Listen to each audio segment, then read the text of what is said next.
एक समय की बात है। स्वर्गलोक में सबसे बड़ा कौन के प्रश्न पर 9 ग्रहों में वाद विवाद हो गया। विवाद इतना बड़ा कि परस्पर भयंकर युद्ध की स्थिति बन गई। अब निर्णय के लिए सभी देवता देवराज इंद्र के पास पहुंचे और बोले, हे देवराज, आपको निर्णय करने होगा कि हम में से सबसे बड़ा कौन है।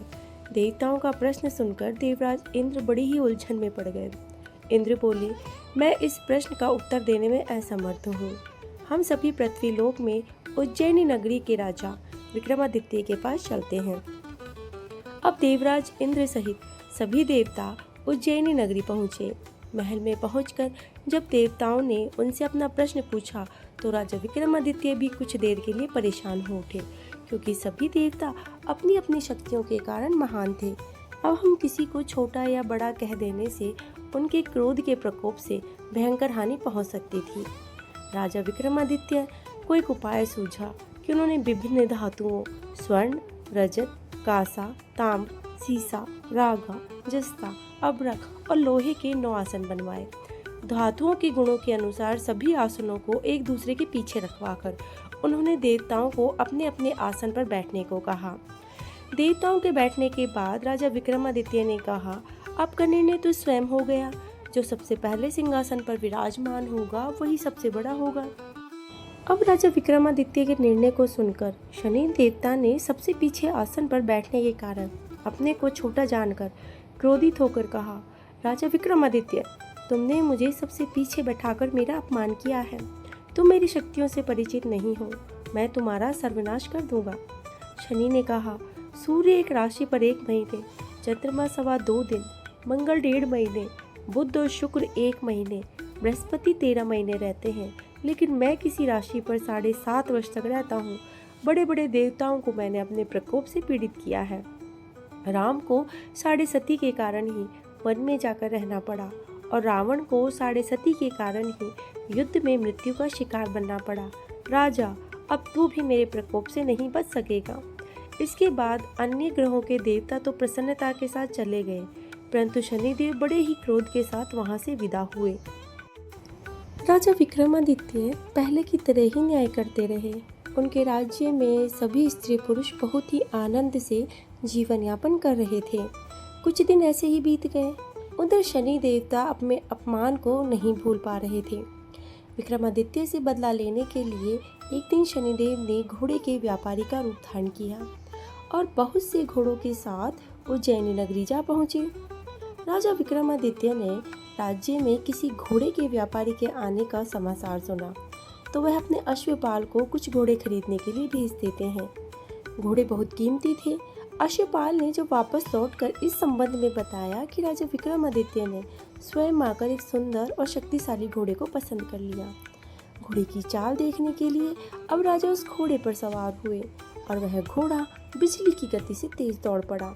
तेजी से दौड़ता घोड़ा राजा को दूर एक जंगल में ले गया और फिर राजा को वहां गिराकर जंगल में कहीं गायब हो गया।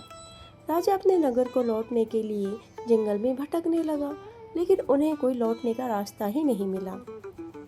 राजा को भूख प्यास लगाई। बाहर घूमने पर उसे एक चरावाहा मिला। राजा ने उससे पानी मांगा। पानी पीकर राजा ने उस चरावाहे को अपनी अंगूठी दे दी। फिर उससे रास्ता पूछकर वह जंगल से निकलकर पास के नगर में जा पहुंचा। राजा ने एक सेठ की दुकान पर बैठकर कुछ देर आराम किया।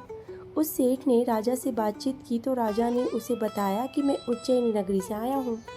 राजा के कुछ देर दुकान पर बैठने से सेठ जी की बहुत ज़्यादा बिक्री हुई। सेठ ने राजा को बहुत भाग्यवान समझा और खुश होकर उसे अपने घर भोजन को ले गया। सेठ के घर में सोने का एक हार खूंटी पर टका हुआ था। राजा को इस कमरे में छोड़कर सेठ कुछ देर के लिए बाहर चला गया। तभी एक आश्चर्यजनक घटना हुई। राजा के देखते देखते सोने के हार को उस खूंटी ने निगल लिया। सेठ के कमरे में लौटकर हार को गायब देखा तो चोरी का संदेह राजा पर किया, क्योंकि उस कमरे में उस समय राजा ही अकेला वहां बैठा हुआ था। सेठ ने अपने नौकरों से कहा कि इस परदेशी को रस्सियों से बांधकर नगर के राजा के पास लेके चलो। राजा ने विक्रमादित्य से हार के बारे में पूछा तो उसने बताया कि उसके देखते ही देखते खूंटी ने हार को निगल लिया था। इस पर राजा ने क्रोधित होकर चोरी करने के अपराध में विक्रमादित्य के हाथ पांव काटने का आदेश दे दिया। अब राजा विक्रमादित्य के हाथ पांव काटकर उसे नगर की सड़क पर छोड़ दिया गया। कुछ दिन बाद एक तेली उसे उठाकर अपने घर ले गया और उसे अपने कोलू पर बैठा दिया। राजा आवाज देकर बैलों को हाँकता रहता है। इस तरह तेली का बैल चलता रहा और राजा को भोजन मिलता रहा। शनि के प्रकोप की 7.5 पूरी होने पर वर्षा ऋतु प्रारंभ हुई। राजा विक्रमादित्य एक दिन मेघ मल्हार गा रहा था कि तभी नगर के राजा की लड़की राजकुमारी मोहिनी रथ पर सवार होकर उस तेली के घर के पास से गुजरी। उसने मेघ मल्हार को सुना तो उसे बहुत ही अच्छा लगा और दासी को भेजकर गाने वाले को बुलाया। दासी ने लौटकर राजकुमारी को अपंग राजा के बारे में सब कुछ बता दिया। अब राजकुमारी उसके मेघ मल्हार से मोहित हुई। अंततः उसने सब कुछ जानकर भी अपंग राजा से विवाह करने का निश्चय कर लिया। राजकुमारी ने अपने माता पिता से जब यह बात कही तो वे हैरान रह गए। रानी ने मोहिनी को समझाया कि बेटी, तेरे भाग्य में तो किसी राजा की रानी होना लिखा है, फिर तू इस अपंग के साथ विवाह करके अपने पांव पर क्यों कुल्हाड़ी मार रही है। राजकुमारी ने अपनी जिद नहीं छोड़ी। अपनी पूरी जिद करने के लिए उसने भोजन पानी तक का त्याग कर दिया और प्राण देने का निश्चय किया। आखिरकार विवश होकर के राजा रानी ने अपंग विक्रमादित्य से राजकुमारी का विवाह कर दिया। विवाह के बाद राजा विक्रमादित्य और राजकुमारी तेली के घर रहने लगे। उसी रात स्वप्न में शनिदेव ने राजा से कहा, राजा, तुमने मेरा प्रकोप देख लिया। मैंने तुम्हें अपने अपमान का दंड दिया है।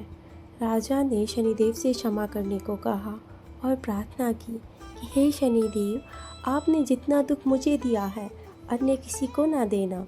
शनिदेव ने कुछ सोचकर कहा, राजा, मैं तुम्हारी प्रार्थना स्वीकार करता हूँ। जो कोई स्त्री पुरुष मेरी पूजा करेगा, शनिवार को व्रत कथा करके मेरी अनुकंपा उस पर हमेशा बनी रहेगी। प्रातःकाल राजा विक्रमादित्य की नींद खुली तो अपने हाथ पांव देखकर राजा को बहुत खुशी हुई। उसने मन ही मन शनिदेव को प्रणाम किया। राजकुमारी भी राजा के हाथ पांव सही सलामत देखकर आश्चर्य में डूब गई। तब विक्रमादित्य ने अपना सारा परिचय देते हुए शनिदेव के प्रकोप की कहानी सुना दी। सेठ को जब इस बात का पता चला तो दौड़ता हुआ तेली के आंगन पहुंचा। राजा के चरणों में गिरकर क्षमा मांगने लगा। राजा ने उसे क्षमा कर दिया क्योंकि वह सब तो शनिदेव के प्रकोप के कारण ही हो रहा था। सेठ राजा को अपने घर ले गया, उसे भोजन कराया और भोजन करते समय वहाँ फिर एक आश्चर्यजनक घटना हुई कि सबके देखते ही देखते उस खूंटी ने हार उगल दिया। सेठ जी ने अपनी बेटी का विवाह भी राजा के साथ कर दिया और बहुत से स्वर्ण आभूषण धन आदि देकर राजा को विदा कर दिया। राजा विक्रमादित्य राजकुमारी मोहिनी और सेठ की बेटी के साथ उज्जैनी पहुँचे तो नगरवासियों ने हर्ष के साथ उनका स्वागत किया। अगले दिन राजा विक्रमादित्य ने पूरे राज्य में घोषणा कराई कि शनिदेव सब देवों में सर्वश्रेष्ठ हैं। प्रत्येक स्त्री पुरुष शनिवार को उनका व्रत करे, व्रत कथा अवश्य सुने। राजा विक्रमादित्य की घोषणा से शनिदेव बहुत प्रसन्न हुए। शनिवार को व्रत करने और कथा सुनने से कारण सभी की मनोकामनाएं पूरी होती हैं और शनिदेव की अनुकंपा उन पर होने लगती है। इसीलिए प्रत्येक शनिवार को यह व्रत कथा हमें अवश्य ही सुननी चाहिए और सभी लोग आनंदपूर्वक रहने लगे। जय श्री कृष्ण। राधे राधे।